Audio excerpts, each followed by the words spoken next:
اب علم کا مرتبہ اسلام میں یہ ہے، عالم کا مرتبہ کون بتا سکتا ہے؟ عالم کا مرتبہ وہی بتا سکتا ہے کہ جو عالم ہو، اور جو عالم نہ ہو عالم کے مرتبے کو کیا جانتے؟ حضرت جوہر شاہدان یا بدانت چودھری، تو مولائے کائنات علی بن ابی طالب علیہ السلام، جن کے لیے رسول نے ارشاد فرمایا کہ انا مدینۃ العلم وعلی بابھا، میں علم کا شہر ہوں اور علی اس کا گیٹ اور اس کا دروازہ ہے۔ مولا فرماتے ہیں کہ من وقر عالما فقد وقر ربہ، اگر کوئی انسان کسی عالم کی توقیر کرتا ہے، کسی عالم کی رسپیکٹ کرتا ہے، کسی عالم کی عزت کرتا ہے، تو یہ سمجھ لے کہ وہ عالم کی عزت نہیں کر رہا ہے، وہ عالم کی توقیر نہیں کر رہا ہے، وہ عالم کی رسپیکٹ نہیں کر رہا ہے، وہ اللہ کی رسپیکٹ کر رہا ہے۔ تو اس سے بڑا مرتبہ اور عالم کا کیا ہو سکتا ہے؟ اور تمام شیعہ اور سنی کتب حدیث میں یہ رسول کی حدیث موجود ہے کہ علماء امتی کا انبیاء بنی اسرائیل، میرے علماء کے مرتبے کو کم نہ سمجھنا، یہ انبیاء بنی اسرائیل کے ہم کرنا ہے۔ کل کی مجلس میں درس کیا تھا، یہ علماء کا مرتبہ ہے، اور واقعی جو علماء ہے اس مرتبے کے شایان شان ہیں، اور علماء نے واقعی کار انبیاء کیا ہے، اس میں کوئی شک نہیں ہے۔ کیونکہ رسول نے کام انبیاء بنی اسرائیل کہا ہے، اس لیے میں یہی بات کر رہا ہوں، ورنہ زبان تو پر تو جملہ آتے چلے گا کہ انبیاء سے بڑھ کر کام کیا ہے، لیکن بہرحال جہاں پر رسول نے لمٹ رکھی میں پر میں اس کو رکھنا چاہتا ہوں۔ رسول نے فرمایا کہ انبیاء بنی اسرائیل کی طرح سے ہیں، تو اللہ کا شکر ہے کہ ہمارے علماء نے وہ کام کیا ہے کہ جو یقیناً انبیاء کا کام ہے۔ اور آپ یہ نہ سمجھیں کہ فقط ایران ہی میں یہ ہوا ہے، آپ اپنی تاریخ آپ کے پیش نظر نہیں ہے، یہ کام سب کانٹیننٹ میں ہوا ہے، اور یہاں کے علماء نے بھی کار انبیاء انجام دیا ہے، ورنہ ہندوستان میں آپ کے مسلک اور آپ کے مذہب کے وجود کا کوئی سوال ہی پیدا نہیں ہوتا۔ جو ان کی قربانیوں اور ان کی ہمت اور ان کے عزم کا نتیجہ ہے کہ جو آج آپ کو سب کانٹیننٹ میں نام حسین سنائی دے رہا ہے، اتنے بڑی بڑی مسجدیں آپ کو دکھائی دے رہی ہیں، اتنے بڑے بڑے اداکانے آپ کو دکھائی دے رہے ہیں، تو واقعی وہ کار انبیاء کی۔ تو یہ بات آپ سمجھ لیں، کل میں جس میں عرض کر چکا ہوں آپ کے سامنے کہ اسلام انصاف اور جسٹس کا مذہب، وہ کہتا ہے کہ جس کا جتنا بلند مرتبہ ہے اتنی ہی اس کی ذمہ داری کہتا ہے۔ ہر ڈیوٹی کے مقابلے میں ایک رائٹ ہے، اور ہر رائٹ کے مقابلے میں ایک ڈیوٹی ہے۔ تو اب اگر علماء کو اتنے پریویلیج دیے گئے ہیں، تو آج کی مجلس میں آپ کے سامنے اتنا عرض کر دوں کہ علماء کی ذمہ داریاں بھی بہت زیادہ ہیں۔ علماء کا کام خالی نماز پڑھانا نہیں ہے، علماء کا کام خالی مجلس میں آ کر اور مجلس پڑھ دینا نہیں ہے، علماء کا کام خالی نکاح پڑھنا اور طلاق پڑھنا نہیں ہے، علماء کا کام خالی استخارے دیکھنا نہیں ہے، علماء کا کام خالی مسئلے اور مسائل بیان کرنا نہیں ہے میرے عزیز۔ دیکھیے پھر میں بات کر رہا ہوں، اگر میں بات کہتا نہیں، وہ مولا علی کے جنہوں نے ارشاد فرمایا کہ جس نے کسی عالم کی اگر عزت کی تو اس نے خدا کی عزت کی، وہی نجر اللہ ہمیں بتاتے ہیں کہ اگر مرتبہ عالم کا یہ ہے تو اس کی ذمہ داری کیا ہے۔ فرماتے ہیں کہ وما اخذ اللہ علی العلماء اللہ یقار ولا قرۃ الظالم ولا سغب مظلوم۔ ایک عالم کا کام فقط یہ نہیں کہ استخارے دیکھا کرے، ایک عالم کا کام فقط یہ نہیں ہے کہ مجلس پڑھا کرے، ایک عالم کا کام فقط یہ نہیں ہے کہ نماز پڑھائے، اور کیا فرماتے ہیں کہ عالم کی ذمہ داری یہ ہے کہ وہ اپنی سوسائٹی سے، اپنے معاشرے سے اور اپنے سماج سے ہر قسم کے ظلم کو جب تک مٹا نہیں لے گا اسے چین نہیں ہے۔ اس کی ذمہ داری ہے، علماء کی ذمہ داری ہے۔ کون کہہ رہا ہے؟ مولا علی فرما رہے ہیں، اور ہمارا علم ان سے وابستہ نہیں، اس میں متمسک نہیں، تو ہمارا ہی کیا ہے؟ وہ فرماتے ہیں کہ علماء کی ذمہ داری ہے کہ عالم سے، اور فرماتے ہیں کہ عالم سے اللہ نے یہ عہد لیا ہے، وما اخذ اللہ علی من العلماء، اللہ نے علماء سے یہ عہد لیا ہے کہ اگر سوسائٹی میں ظلم پایا جاتا ہوگا تو جب تک کہ وہ ظلم کو مٹا نہیں لیں گے ان کو رات کو نیند نہیں آئے گی۔ بس اب اس کے آگے میں کچھ نہیں کہنا چاہتا، کسی کے دل کو توڑنا میرا کام نہیں ہے، لیکن میں علماء کو ان کی ذمہ داریوں کی طرف فقط متوجہ کر رہا ہوں، وہ خود انشاءاللہ متوجہ ہیں۔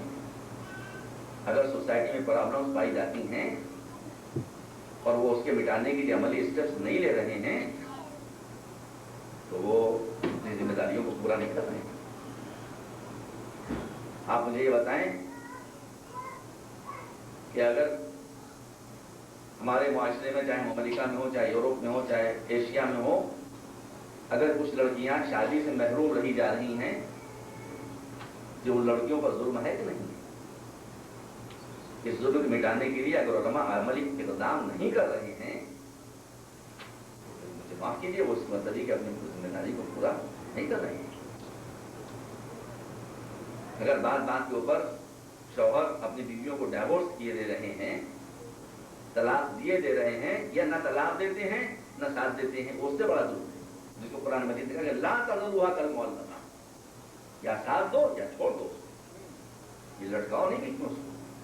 میرے پیچھے ایسے کیسز ہیں، میں ہوا میں تھوڑی ساری باتیں کر رہا ہوں کہ نہ طلاق دیتے ہیں نہ چھوڑتے ہیں، ظلم ہے۔ لمبا کام ہے یہ ظلم کو مٹائیں۔ اگر ماں باپ اپنے اولاد کو تعلیم نہیں دلا رہے ہیں تو یہ اولاد پر ظلم ہے۔ لمبا کام ہے کہ اس ظلم کو مٹائیں۔ اگر ہماری قوم کے بچے تعلیم سے محروم رہے جا رہے ہیں تو جو بھی علماء کے وقت میں ہے وہ کریں کہ اللہ کے سامنے اگر وہ کہہ سکے کہ ہم نے یہ کیا، کامیابی ہوئی یا کامیابی نہیں ہوئی، اس کی ذمہ داری آدمی پر نہیں ہے۔ لوگ بات سنتے ہیں تو سنتے ہیں، نہیں سنتے تو وہی اللہ بڑی ہے، کوئی اس کی ذمہ داری نہیں۔ لیکن یہ کہ چپ کے بیٹھے رہنا اور قوم کو مٹتے ہوئے دیکھنا، یہ علماء کے شایان نشان نہیں ہے، اور نہ ہمارے علماء کا الحمدللہ کبھی یہ کردار رہا ہے۔ انہوں نے ہمیشہ قربانیاں دی ہیں، انہوں نے ہمیشہ ملت کی رہنمائی کی ہے، اور انہوں نے صحیح اور غلط راستوں کی ملت کو اور امت کو نشاندہی کی ہے۔ اور خاص طور پر میں فخر کے ساتھ یہ بات کہہ سکتا ہوں کہ شیعہ علماء اس میں ہمیشہ سب سے اول رہے ہیں، پیچھے نہیں رہے ہیں۔ چاہے ہندوستان کا معاملہ ہو، چاہے پشچم ہندوستان کا معاملہ ہو، چاہے ایران کا معاملہ ہو، اور چاہے عراق کا معاملہ ہو۔ اور میں مگر ہمارے یہاں جو علماء پائے جاتے ہیں جبروں قسم کے، وہ بھی ایک اپنی جگہ پر ہے بات، ہر جگہ پائے جاتے ہیں۔ دیکھیے اس میں کون سی بات ہے؟ آپ مجھے بتا دیں کون سی وہ کیٹیگری ہے کہ جہاں سب معصوم پائے جاتے ہیں؟ بزنس میں اگر ایماندار بھی پائے جاتے ہیں تو بے ایمانی پائے جاتے ہیں۔ پولیٹیشین اگر بڑے بڑے ایماندار ہیں تو بڑے بڑے فراڈ بھی ہیں۔ کہاں یہ نہیں ہوتا؟ وکلا، سالیسیٹرز، لائرز، یہاں تو الحمدللہ ماشاءاللہ سبھی ایک لائن کے ہیں۔ ڈاکٹرز، بہت سے ڈاکٹرز وہ جو خدمت خلق کے جذبے سے میڈیکل سائنس کو حاصل کرتے ہیں، بہت سے وہ ہیں کہ جو گلا کاٹنے کی نیت سے۔ تو یہ تو کوئی بات نہیں ہے کہ آپ کہیں کہ صاحب ہمارے بھی سارے انسان ہی، عمر میں کچھ اچھے ہوتے ہیں، کچھ بڑے برے ہوتے ہیں، کچھ درمیانے درجے کے ہوتے ہیں، مجھے اختلاف ہوتے ہیں۔ لیکن بہرحال اگر آپ دیکھیں تو بحث مجموعی ہمارے یہاں ذمہ دار علماء کے جنہوں نے حکومتوں کے تختے پلٹ دیے ہیں یا حکومت کو شریعت کے سامنے جھکا دیا ہے، ایسے علماء کی تعداد بھی کم نہیں ہے۔ اور اس کے برخلاف اگر خدا نخواستہ عرب ممالک میں چلے گئے، وہاں علماء کی جو شان ہے وہ یہ نہیں دیکھتے کہ اللہ و جل جلالہ ربی کا حکم کیا ہے، وہ یہ دیکھتے ہیں کہ جلالت الملک کا فرمان کیا ہے۔ فتویٰ دینے سے پہلے وہ بادشاہ کی پیشانی کو پڑھتے ہیں کہ آپ کیا چاہتے ہیں، جیسا آپ چاہتے ہیں ویسے فتویٰ آتے ہیں۔ الحمدللہ ہمارے یہاں علماء آپ دیکھیے کہ میں آپ کے سامنے کچھ مسائل شریف بیان کروں، اجازت ہے مجھے؟ اسلام میں اس بات کی اجازت نہیں ہے کہ اگر کوئی آپ کے ساتھ زیادتی کرے تو آپ بھی اس کے ساتھ زیادتی کریں۔ ایسا مشکل ہے ہمارے لیے۔ ہمارے لیے حکم یہ ہے کہ اگر کوئی تمہارے ساتھ زیادتی کرتا ہے تو تم اس کے ساتھ زیادتی نہیں کر سکتے، اس لیے کہ زیادتی وہی کرتا ہے جس کو سینس آف رسپانسبلٹی نہیں ہوتا۔ تو وہ اگر تمہارے ساتھ زیادتی کر رہا ہے تو وہ اس بات کا ثبوت دے رہا ہے کہ اسے سینس آف رسپانسبلٹی نہیں ہے، اور تم بھی اسی لائن پر چلنے لگے، غصے میں آ کر، جذبات میں آ کر، سینٹیمنٹس میں آ کر، تو اس بات کا ثبوت ہوگا کہ تم نے بھی سینس آف رسپانسبلٹی کھو دیا۔ اس لیے وہ چاہے جو کچھ کرے، تو بدلے میں ہم پتہ ہیں۔ اب آپ دیکھتے ہیں سعودی عرب کے جو علماء ہیں، میں کسی مسلک کو برا نہیں کہہ رہا ہوں، میں تو علماء کی بات کر رہا ہوں، ان کو صرف ایک کام ہے، ان کو کسی کے مسلمان بنانے میں دلچسپی نہیں، ان کو مسلمانوں کے کافر بنانے میں دلچسپی۔ آپ نے یہ علی کہہ دیا ہو گئے کافر، ابھی کتنا آسان ہے کافر ہو جانا۔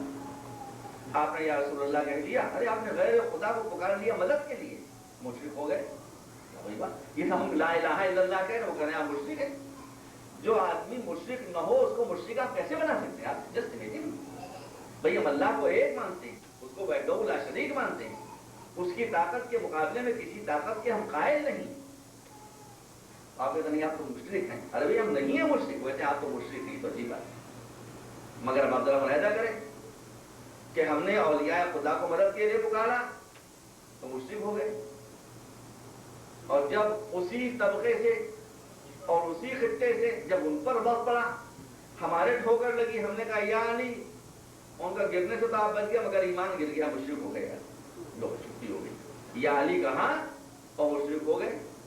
اور جب ان پر مصیبت پڑی اب وہ یا علی تو کہہ نہیں سکتے. انہوں نے کہا کیا؟ اپنا اپنا مقدر. کنت ہمدس با ہمدس پرواز، کبوتر با کبوتر باز. تو ہم پر وقت پڑا تو ہم نے کہا یا علی، ہم پر وقت پڑا تو ہم نے کہا یا رسول اللہ، ان پر وقت پڑا تو ہم نے کہا یا بش، ان پر وقت پڑا تو ہم نے کہا یا متران، ان پر وقت پڑا تو ہم نے کہا یا میجر. بھئی ان کے بھی 3 ہیں بجانے والے. اور کیا بلا کیا؟ تو وہ میجر کو پکار رہے ہیں، وہ متران کو پکار رہے ہیں، اور وہ بش کو پکار رہے ہیں، اور ہم تو خالی ان کو پکارتے ہیں. انہوں نے تم کو لا کے یہاں خارج ہو دیا. اور بتائیے کہ اپنا سرپرست بنایا کہ نہیں بنایا؟ اپنا ولی بنایا کہ نہیں بنایا؟ یہ تو پرانی بات نہیں کہ آپ کہیں کہ تاریخ میں یہ بات غلط لکھ گئی. یہ تو آپ کو دیکھی بات ہے بھائی. تو انہوں نے امریکہ کو اپنا ولی بنایا کہ نہیں بنایا؟ انہوں نے فرانس کو اپنا ولی بنایا کہ نہیں بنایا؟ انہوں نے برطانیہ کو اپنا ولی بنایا کہ نہیں بنایا؟ اپنا سرپرست اپنا ہمدرد بنایا کہ نہیں بنایا؟ آئیے قرآن مجید کو دیکھیں. قرآن مجید کیا کہتا ہے؟ سورہ مبارکہ مائدہ میں ارشاد ہوتا ہے کہ یا ایھا الذین آمنوا لا تتخذوا اليہود والنصارى اولیاء بعضهم اولیاء بعض ومن یتولهم منکم فانہ منهم ان اللہ لا یہدی القوم الظالمین. اے صاحبان ایمان سن لو، اگر اپنا ایمان سنوارنا ہے تو اپنی زندگی میں کتنی ہی مصیبت پڑ جائے لیکن کبھی یہودیوں اور کرسچنز کو اپنا ولی اور سرپرست نہ بنانا. جناب یہ عبداللہ ابن باز جو وہاں کے قاضی القضات ہیں ان کا فتویٰ نہیں ہے، یہ اللہ میاں کی ڈگری ہے. قرآن مجید سورہ مائدہ میں آپ پڑھ لیں کہ صاحبان ایمان کیسے ہی سرکمسٹانسز کیوں نہ ہوں، کیسے ہی حالات کیوں نہ ہوں، کبھی کرسچنز اور جیوز کو اپنا ولی، اپنا ہمدرد، اپنا سرپرست اور اپنا مددگار نہ بنا. لو بھائی ہم کو تم نے مشرک بنایا تھا، اب اللہ ان کو کیا بنا رہا ہے؟ کہتا ہے کہ وَمَن يَتَوَلَّهُم مِّنكُمْ فَإِنَّهُ مِنْهُمْ. اور اس کلیئر انجنکشن کے بعد بھی اگر تم اپنی حرکتوں سے باز نہ آئے تو تم لا الہ الا اللہ کہتے رہو مگر ہم تمہارا حشر یہودیوں اور کرسچن کے ساتھ ہی کریں گے. تم نکل گئے اسلام سے اور ہم تم کو ان میں کاؤنٹ کریں گے. ان اللہ لا یہدی القوم الظالمین. اللہ کبھی ظالموں کی ہدایت نہیں کیا کرتا. تو ہم بتائیے کہ مفتی کا فتویٰ ہے یا قرآن کی آیت ہے؟ اور پھر کل میں نے آپ کے سامنے عرض کیا تھا کہ العزت للہ ولرسولہ وللمؤمنین. عزت اللہ کے لیے، رسول کے لیے اور صاحبان ایمان کے لیے. کتنی توہین ہو رہی ہے آج عالم میں، کتنی توہین ہو رہی ہے. آپ کو بتا رہا میں لاسٹ ایئر یہی تھا، آپ نے بھی دیکھا ہوگا.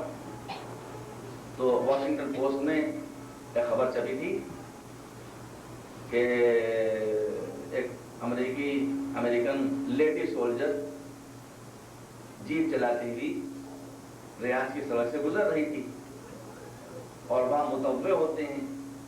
متوع وہ ہوتے ہیں، اتنے کام ہوتا ہے تو لوگوں کو شریعت کی لائن پر جائیں اور کوئی بات اگر غلط وہ کر رہے ہوں تو وہ ان کو روکیں.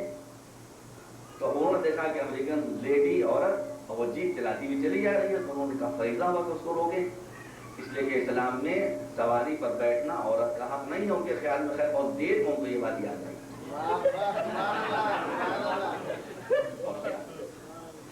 بہت دیر میں ان کی بات ہے بھارت میں. تو انہوں نے بہرحال ان کو روکا، کہا اسٹاپ، رکو. وہ چاہے رکی.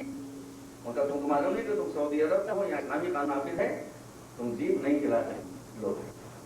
اب ان بیچارے متفق کو کیا خبر تھے، جس بیچارے ہوتے ہیں یہ دیکھا ہوگا سعودی عرب کے لوگ کہ بالکل کو میں نے چھیڑ دیا.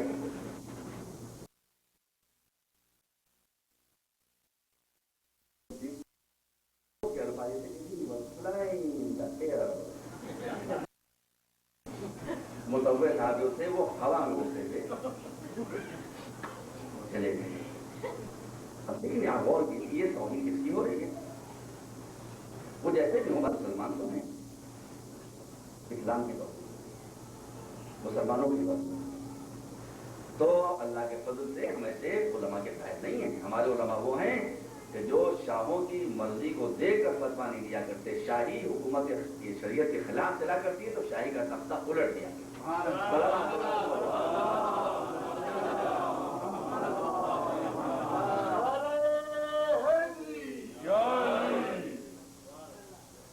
تو اب آپ نے ملاحظہ کیا کہ اسلام میں علماء کی عزت کیا ہے، اور اسی کے ساتھ ساتھ علماء کی رسپانسبلٹیز اور علماء کی ذمہ داریاں کیا ہیں.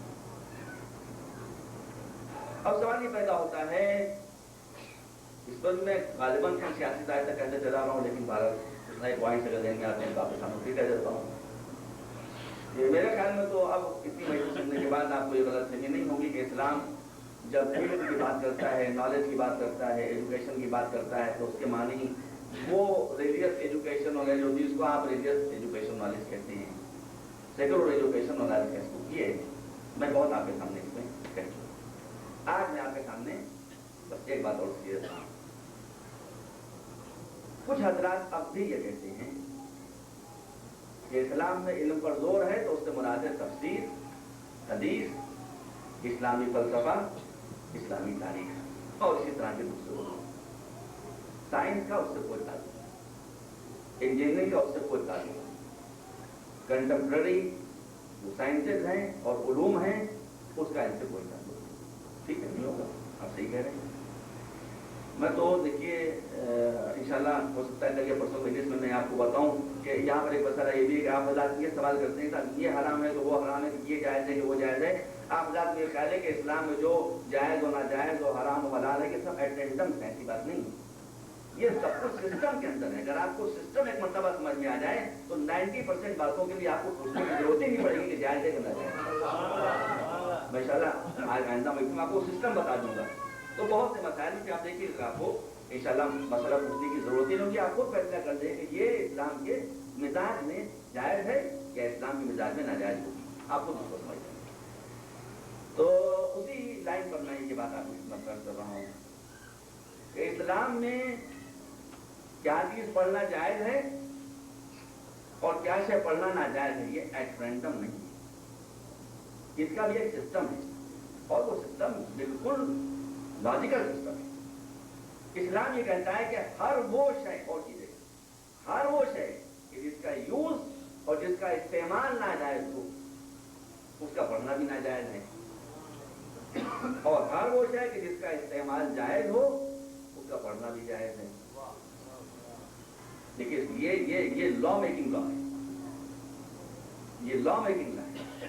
ہر وہ شے جس کا استعمال جائز ہے اس کا پڑھنا بھی جائز ہے، ہر وہ شے کہ جس کا استعمال ناجائز ہے اس کا پڑھنا بھی ناجائز ہے. مثلا شراب کا پینا اسلام میں ناجائز ہے.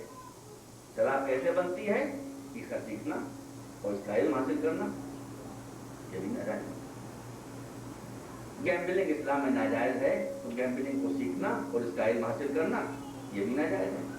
میوزک کی بہت سی اقسام ناجائز ہیں، تو وہ قسمیں میوزک کی کہ جن کو سیکھنا اور جن کو عمل میں لانا یا جن پر توجہ ہونا ناجائز ہے ان کا سیکھنا بھی ناجائز ہے. سسٹمیٹک بات اور لاجیکل بات ہے بالکل.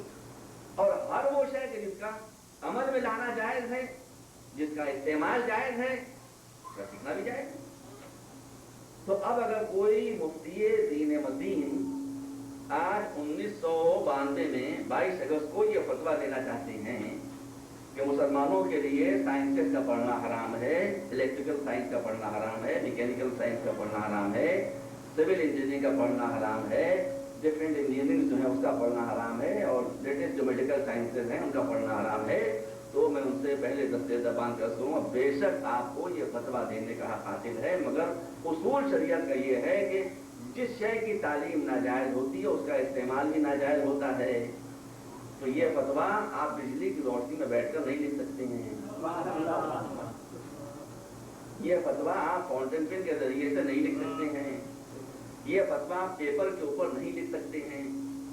لہذا اٹھائیں درخت کی چھال اور اٹھائیں آپ پیٹھا نرکل کا